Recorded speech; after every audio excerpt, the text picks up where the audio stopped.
রাকিব দাঁড়া দাঁড়া, বলছি দাঁড়া, তোর সাথে জরুরি কথা আছে, দাঁড়া ভাই দাঁড়া, তোর বাইকের সমস্যা হচ্ছে, দাঁড়া, তোর বাইকের সমস্যা হচ্ছে, দাঁড়া বলছি দাঁড়া। মানুষের স্বভাব বড় অদ্ভুত। যখন আমার পকেট খালি ছিল তখন কেউ পাশে দাঁড়ায় নাই। দিনমজুরি কাজ করতাম তখন কেউ জিজ্ঞেস করে না খাচ্ছি কিনা।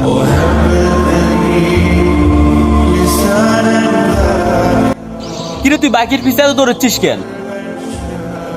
টাকা লাগবে? কত লাগবে বল। তুই তো নিছিলাম আমি রাকিব, আমি তোর পিছনে টাকা দৌড়াবো? আমি ডাকছিলাম কারণ তোর বাইকের তার লিক করছে, পিছনে আগুন ধরার মতো অবস্থা হয়ে গেছে, তুই একবারে ফিরে তাকালি না। থাক, নাটক করতে হবে না। সবাই এখন উপকারের কথা বলে কাছে আসে। আমি বুঝে গেছি, এখন আমার কিছু টাকা হয়েছে তো আমি সবার মুখোশ চিনে গেছি এখন। তুই মুখোশ চিনতে শিখছস, কিন্তু নিজের মুখোশটা কখন আনে দেখছস? তুই আগে সেটা কিপ নাই, তোর চোখে আগুন, কথায় অহংকার। তুই অনেক টাকার মালিক হয়েছ, আমি স্বীকার করি, কিন্তু তুই নিজেকে হারিয়ে ফেলছস। আমি বাস্তব বুঝি, দুনিয়াতে টাকা ছাড়া কেউ কাউকে দেখে না।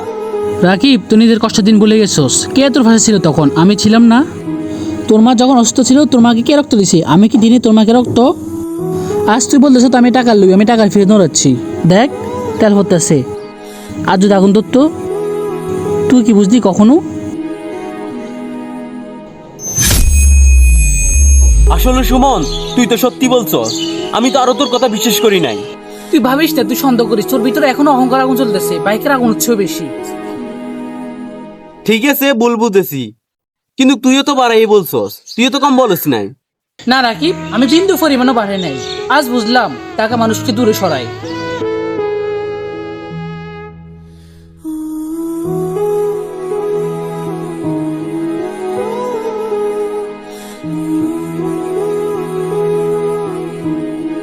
আমি কি সত্যি বদলে গেছি?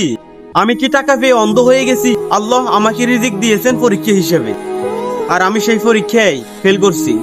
কি আর করবি, মন খারাপ করে লাভ নাই। সুমন, আমি তোকে অপমান করছি, অহংকারে অন্ধ হয়ে গেছি। মনে রাখিস, টাকায় রিজিক, কিন্তু অহংকার রোগ। আল্লাহ যখন কাউকে দেন তখন দেখেন সে কৃতজ্ঞ হয় কিনা। যে অহংকার করে সে নিজের সম্মান নিজে নষ্ট করে।